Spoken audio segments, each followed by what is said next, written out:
गांधी बड़ी घूमती और मैं देखूँगा आगे आज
कल जो लोगों ने विरोध किया था, जब परसों इनका धरना उठाया गया था, उसके बाद में वो सब लीगल प्रोसीजर था।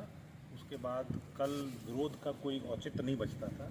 इन्वेस्टिगेशन फेयर हो गई, इन्वेस्टिगेशन में सब सही चल रहा था, सब समझाइश हो गई थी, सारी बातें मान ली गई थी, सारी मांगें मान ली गई थी। उसके बाद इस तरह जो कृत्य कल किया गया, विरोध प्रदर्शन के नाम पे पुलिस पे जो पथराव किया गया, जिस तरीके से सिविलियन भी घायल हुए, हमारी पुलिस घायल हुई, हमारे एसएचओ के गंभीर चोटें आईं, सर टूट गया उनका। ऐसी स्थिति में फिर हल्का बल प्रयोग करके जो उनको खदेड़ा गया, और जो पड़ोसी राज्य से जिस तरह से लोगों का आवागमन हो रहा था, तो उस सिचुएशन को देखते हुए कि कानून व्यवस्था की स्थिति गंभीर ना हो, मजबूरन हमें कर्फ्यू इम्पोज करना पड़ा गांधी बड़ी में। और उसके बाद में 41 लोगों को हमने प्रिवेंटिव अरेस्ट किया है, और मौके पर भारी तादाद में फोर्स हमने वहाँ पे डिप्लॉयड की है। जो हरियाणा से आने वाले जितने भी आम रास्ते हैं, उन पर हमने मजबूत नाके स्थापित किए हैं, भारी तादाद में पुलिस बल लगाया हुआ है, ताकि बाहर के लोग आकर के यहाँ शांति व्यवस्था में कोई किसी प्रकार का विघ्न नहीं डाले।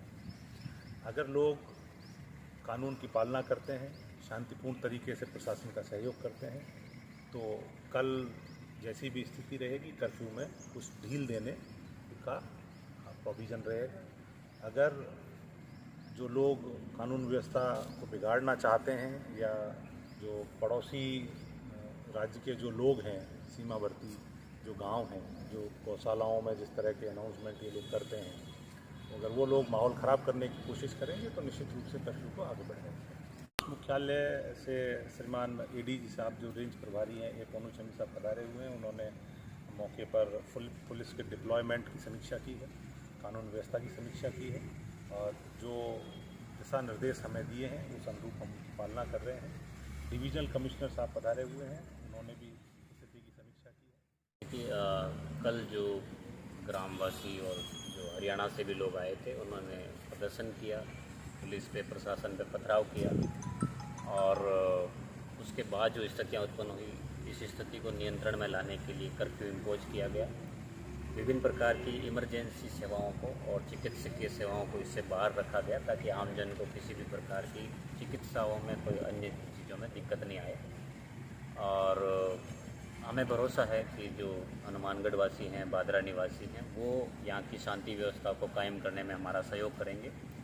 किसी भी गौशाला या धर्मशाला या किसी भी जगह का उपयोग अगर फिर से लोग इकट्ठे होने का, विरोध प्रदर्शन करने का करेंगे तो हम नियमानुसार और सख्त कार्रवाई करेंगे।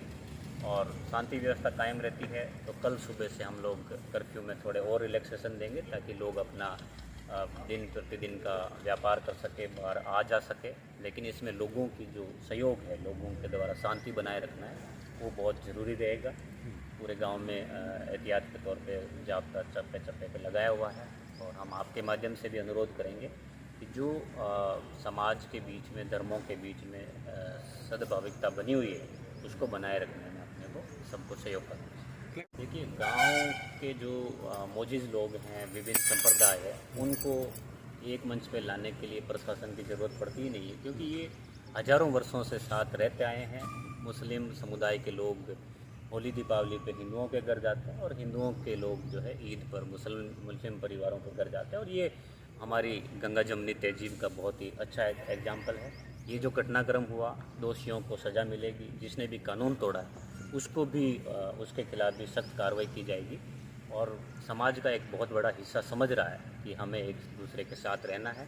तो मैं समझता हूं कि इसमें प्रशासन की अब आवश्यकता भी नहीं पड़ेगी। हम कानून की पालना करने और जो कानून तोड़ने का प्रयास कर रहे हैं उनके विरुद्ध जो है हम लोग सख्त कार्रवाई करने के लिए प्रतिबद्ध हैं। सब इंटरनेट की बात करें तो विद्यार्थियों को सबसे ज़्यादा परेशान है। इस समय एग्जाम भी चल रहे हैं, इंटरनेट की सबसे ज़्यादा जरूरत है। कब तक चालू हो सकती है इंटरनेट? देखिए, जैसा मैंने कर्फ्यू में रिलैक्सेशन का बताया कि ये शांति व्यवस्था कायम रहती है, तो कल से ही हम लोग कर्फ्यू में रिलैक्सेशन देंगे, जिसमें लोगों की मोबिलिटी शुरू हो जाएगी।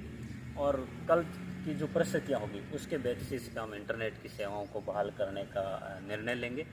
और इंटरनेट बंद के पीछे हमारी मंशा यही रहती है कि हमने वीडियोस देखे हैं, लोग मतलब प्रत्येक समाज से या कई लोग जो जुड़े हैं वो इस प्रकार की अनर्गल टिप्पणियाँ, दूसरे लोगों के बारे में कमेंट्स और ज़्यादा कर रहे हैं और उनको गिरफ्तार भी किया गया है। हर वो व्यक्ति जिसने सोशल मीडिया पे किसी दूसरे के विरुद्ध, दूसरे समाज के विरुद्ध, धर्म के विरुद्ध कुछ बोला है, उनको आइडेंटिफाई करके मुकदमे दर्ज हुए हैं। उनका मेरा अनुरोध यही रहेगा कि ऐसी चीज़ों से सब लोग दूर रहें ताकि उनका करियर बने। वो स्टूडेंट्स जो पढ़ाई कर रहे हैं लेकिन कुछ लोगों के बहकावे में आकर के किसी धर्म के विरुद्ध कुछ बोल रहे हैं, किसी समाज के विरुद्ध कुछ बोल रहे हैं, उनको परिणाम बहुत लंबे समय तक भुगतने पड़ेंगे।